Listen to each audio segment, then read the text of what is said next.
Hello students, आज हम maths 2 के एमसीक्यू असाइनमेंट के बारे में देखेंगे जो 5 मार्क्स के लिए आप लोगों के लिए दिया जा रहा है, क्योंकि ये इंटरनल मार्क्स में काउंट होगा और इस साल इंटरनल मार्क्स का बहुत ज़्यादा महत्व है, क्योंकि लिखित एग्ज़ाम अधिकतर कैंसिल किया गया है।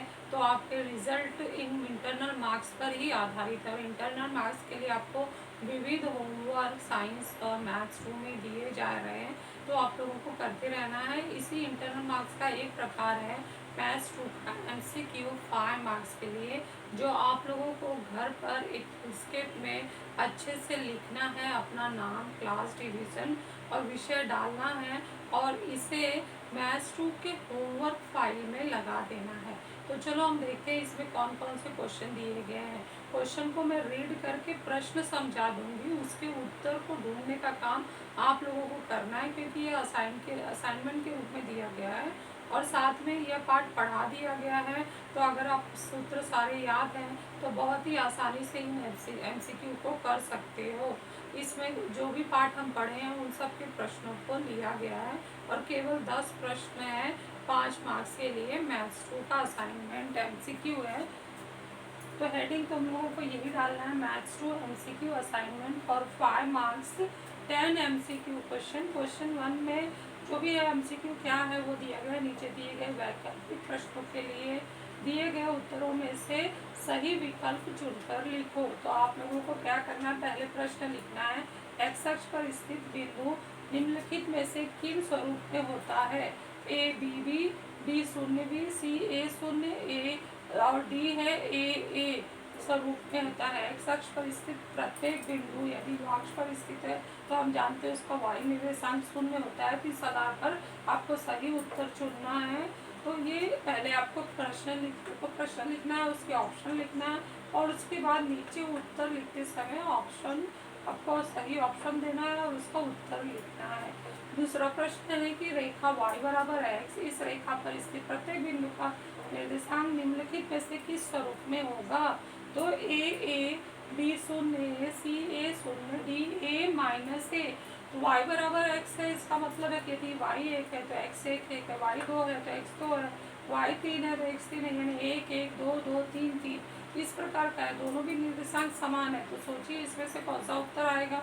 तीसरा, निम्नलिखित में से x अक्ष का समीकरण कौन सा है। तीसरा आपको क्वेश्चन लिखना है, उसके बाद ऑप्शन लिखना है, ए x बराबर 0, बी y बराबर 0, सी x धन y बराबर 0, डी x बराबर y। जैसा हम जानते हैं x अक्ष पर स्थित प्रत्येक बिंदु का y निर्देशांक 0 होता है, तो इसके सूत्र के आधार पर इसका उत्तर आपको मिल जाएगा। सोच के लिख लेना। बिंदु B ऋण 4 ऋण 3 किस चतुर्थांश में होगा। चतुर्थांश हमारे 4 प्रकार के होते हैं, चारों के चिन्ह समझाए गए थे। आप लोगों ने इसे ओरल में टेस्ट भी दिया है, याद किया है। इस आधार पर आसानी से आप तृतीय चतुर्थांश का चिन्ह बता सकते हैं। तो नेक्स्ट हम आगे देखते हैं। मूल चौथा हो गया, उसके ऑप्शन है प्रथम, द्वितीय, तृतीय, चतुर्थ। इसमें से सही उत्तर चुनकर लिखना है। पांचवा है ऋण 5 5 6 5, दूसरा 6 5, तीसरा ऋण 3 5, चौथा 0 5। इन बिंदुओं को समाविष्ट करने वाली रेखा का स्वरूप क्या होगा। तो हम ये देख रहे हैं चारों बिंदुओं में खास क्या भाग है कि y निर्देशांक समान है। जिसका y निर्देशांक समान है तो उस रेखा का समीकरण y बराबर जो समान निर्देशांक है, समान निर्देशांक यहाँ क्या है 5 5 5 है, तो y बराबर 5 इस रेखा का समीकरण होगा। तो ये y बराबर 5 y बराबर b जैसा दिखता है, y बराबर b स्वरूप वाला रेखा समीकरण x अक्ष के समांतर होता है। ये सूत्र हमें याद है। इस सूत्र की सहायता से y बराबर 5 के रेखा का समीकरण किसके समांतर होगा वो आप लिख सकते हैं। तो ये इसका उत्तर मूल बिंदु से जाने वाली होगी, या y अक्ष के समांतर होगी, या x अक्ष के समांतर होगी, या इनमें से कोई भी नहीं। ABCD ऑप्शन दिए गए हैं। पहले क्वेश्चन लिखो, फिर ऑप्शन लिखो, फिर उसके बाद उत्तर इसमें से चुन के लिखना है। छठा है P ऋण 1 1, Q 3 ऋण 4, R 1 ऋण 1, S ऋण 2 ऋण 3, T ऋण 4 4 में से चतुर्थांश के बिंदु कौन से हैं। तो अभी अभी बात हुआ था कि चतुर्थांशों के जो है 4 प्रकार होते हैं, प्रथम, द्वितीय, तृतीय, चतुर्थ। प्रथम का चतुर्थांश धन धन होता है, द्वितीय का ऋण धन होता है, तृतीय का ऋण ऋण होता है और चतुर्थ का धन ऋण होता है। तो इन जो निर्देशांक दिए गए हैं उनके निर्देशांकों का चिन्ह देखना है। ये ऋण धन है, ये धन ऋण है, ये धन ऋण है, ये ऋण ऋण है, ये ऋण धन है। इसके आधार पे तुम आसानी से देख सकते हो कि क्या उत्तर आने वाला है। ए ऑप्शन है पी तथा डी, बी ऑप्शन क्यू तथा आर, सी केवल एस और डी पी तथा आर। ये ऑप्शन लिख के इसमें से सही उत्तर क्या है उसके नीचे लिखना है। तो इस तरह से आपके ये सारे उत्तर पूरे होते जाएंगे। अब हम सातवां देखते हैं, त्रिभुज के तीनों शीर्ष बिंदु से होकर जाने वाले वृत्त को क्या कहते हैं। ये हमने पाठ 6 की रचनाओं में सुना भी है, पढ़ा भी है, लिखा भी है, समझा भी है कि त्रिभुज के तीनों शीर्ष बिंदुओं से होकर जाने वाले वृत्त को हम क्या कहेंगे। त्रिभुज की तीनों भुजाओं को स्पर्श करने वाले वृत्त को हम अंतःवृत्त कहते हैं।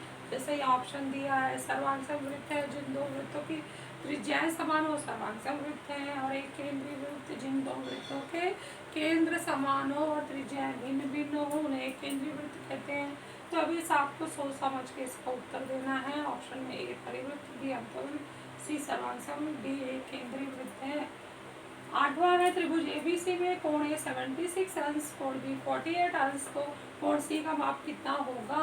हम पढ़े हैं त्रिभुज के तीनों कोणों के मापों का योगफल 180 अंश होता है। उसके आधार पर तीनों को जोड़ो, 180 के बराबर करो और दो का योगफल लेके पक्षांतर करके 180 में से माइनस कर दो, तीसरे का माप आ जाएगा। तो ये ए 66 अंश होगा, बी 56 अंश होगा, सी 124 अंश होगा, डी 28 अंश होगा। हल करके देख लो और बताओ कि कितना सही उत्तर होगा।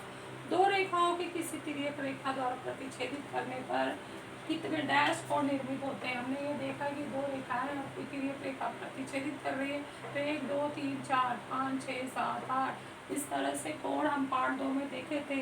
तो ये मैंने समझा दिया। इसके आधार पर ए 2 बी 4 सी 8 डी 16 कितने आएंगे वो कोण आपको बताना है। और फिर 10वां है, यदि पी क्यू आर ये हमारा एक रेखी बिंदु है तो डिस्टेंस पी क्यू 2 है, डिस्टेंस पी आर 10 है, तो डिस्टेंस क्यू आर कितना होगा। तो यहाँ पे देखो एक रेखी में देखो ये पी क्यू दिया है 2, पी आर दिया है, यानी पी आर बड़ी रेख दिया है 10 और क्यू आर की छोटी रेख है। दो छोटी रेख को जोड़कर बड़ी रेख आ रही है, तो एक बड़ी रेख में से छोटी रेख हटा दो तो दूसरी छोटी रेख आ जाएगी। तो इसके आधार पर ए 12 होगा, बी 8 होगा, सी √96 होगा, डी 20 होगा। क्या होगा ये आपको पहचान के बताना है।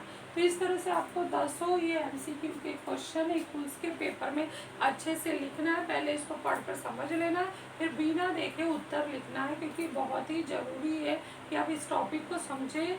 ये आपको दोबारा कक्षा 10वीं में मिलेंगे, इसलिए बच्चों अच्छे से लिखो और इसको लिख के होमवर्क के फाइल में लगाओ।